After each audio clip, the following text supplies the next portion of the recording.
Welcome back to High Stakes. Elevate your game by subscribing to our channel so you never miss our daily content. For exclusive access to our premium betting picks, join our Patreon. Find the link in the comments section below. Stay ahead with High Stakes. Baltimore Orioles versus Detroit Tigers. The Orioles haven't announced who will take the mound first in Game 1.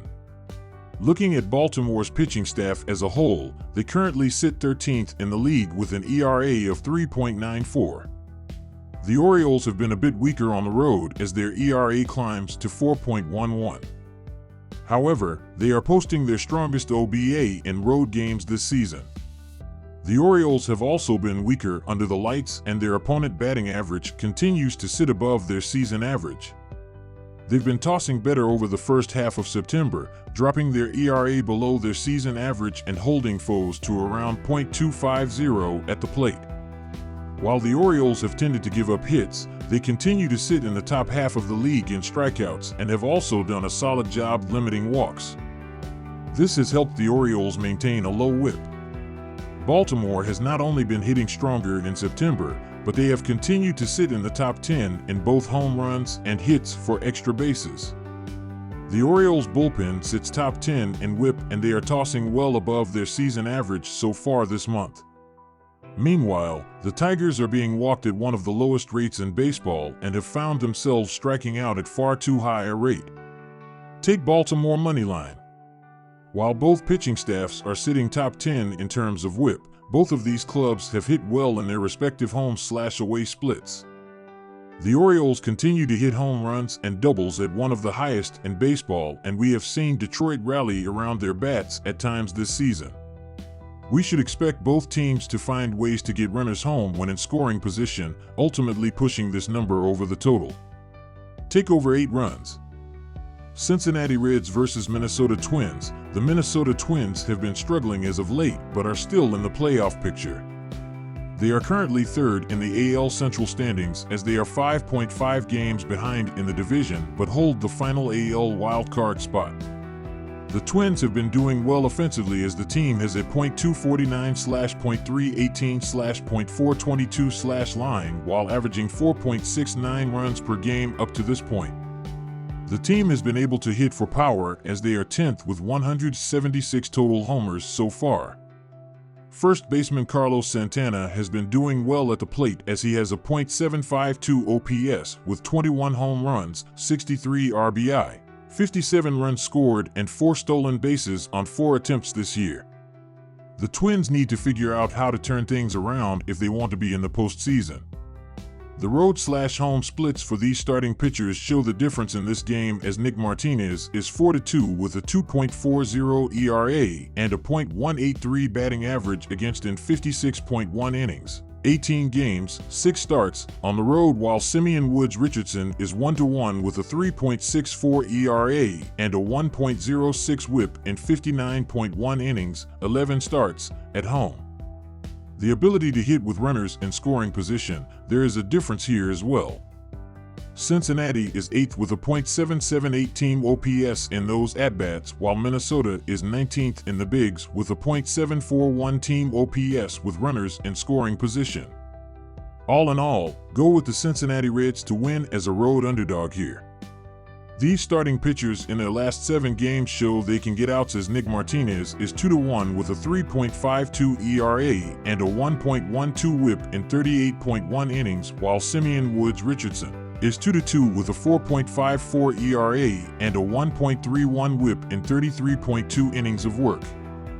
These offenses in the previous week show they are not scoring well as the Reds are averaging 2.43 runs in their last 7 games while the Twins are scoring 4 runs in their previous 6 games. Go with under 8.5 runs in this game. Oakland Athletics versus Chicago White Sox. Oakland is 65-83 overall this season. The Athletics are 14.5 games back of the Astros for first place in the division. The Athletics are also 13.5 games away from a wild card place. Their season is close to being over with just a few weeks remaining. Oakland has won 3 of their last 4 games coming into Saturday. In their last game, the Athletics defeated the White Sox 2-0 on Friday, September 13th. Brent Rooker and Zach Geloff both hit RBIs in the win. Brady Basso started the game and he threw 5.1 innings and he gave up 5 hits and 0 runs in the win. Basso earned the win and struck out 2 batters in the game, too. Chicago is 33-115 overall this season. The White Sox have been the worst team in baseball from the get-go. The White Sox are 18-158 overall this season when playing at home. Chicago has won just 6 games since the All-Star game in July. They have lost 4 straight games coming into Saturday. In their last game, the White Sox lost 2-0 to the Athletics on Friday, September 13th. Chicago had just 6 hits in the loss. Oakland scored both of their runs in the 4th and 5th inning. Garrett Crochet threw 4 innings and he gave up 1 run and 3 hits in the loss. Chicago has had one of the worst seasons in recent memory. They cannot pitch well and they cannot score on offense. Oakland hasn't been a world beater either, but they can at least compete with many of the teams in the MLB. Oakland will simply win this game and cover because they are just not the White Sox. The Athletics will be starting JT Ginn, who has a 4.58 ERA in his 3 starts this season. Chicago will be starting Chris Flexen. The White Sox are 1-15 when Flexen starts this year. Oakland's ability to hit home runs will be crucial in this game as they get the win. The Athletics rank 5th in home runs hits this season. Take Oakland to cover. The 2 starting pitchers have a history of allowing runs in bunches. The 2 offenses have been rather weak all season long, but this game will provide a few exciting moments on the offensive end. The Athletics have hit the 5th most home runs in MLB. I think that will translate to a big inning or 2 on Saturday. The over should hit because of poor pitching and each team's ability to stay ahead in counts. Take the over on Saturday. Los Angeles Dodgers versus Atlanta Braves. The Dodgers, despite their robust start and a record of 87-60 by mid-September, have experienced a season marked by both brilliance and bouts of inconsistency.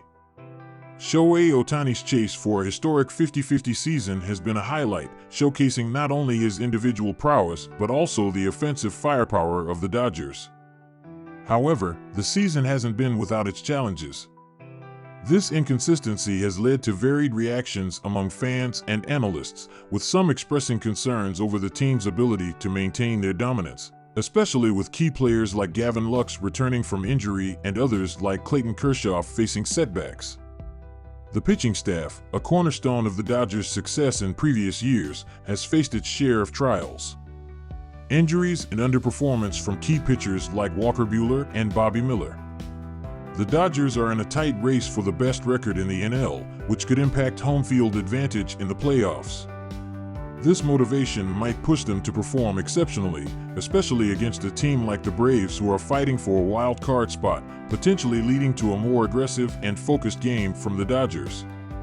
While not always a definitive indicator, there's often a sentiment in betting communities that the Dodgers, due to their high expectations, sometimes offer value when listed as underdogs or even at pick-em odds. Defensive and pitching depth. Beyond Flaherty, the Dodgers' bullpen and defensive plays have been crucial. Their ability to turn potential hits into outs could be a significant factor, especially in a game where every run might count. Given these points, betting on the Dodgers at plus 110 could be seen as betting on their consistent performance, historical advantage over the Braves, and the value presented by the odds, which might not fully account for the Dodgers' potential to win.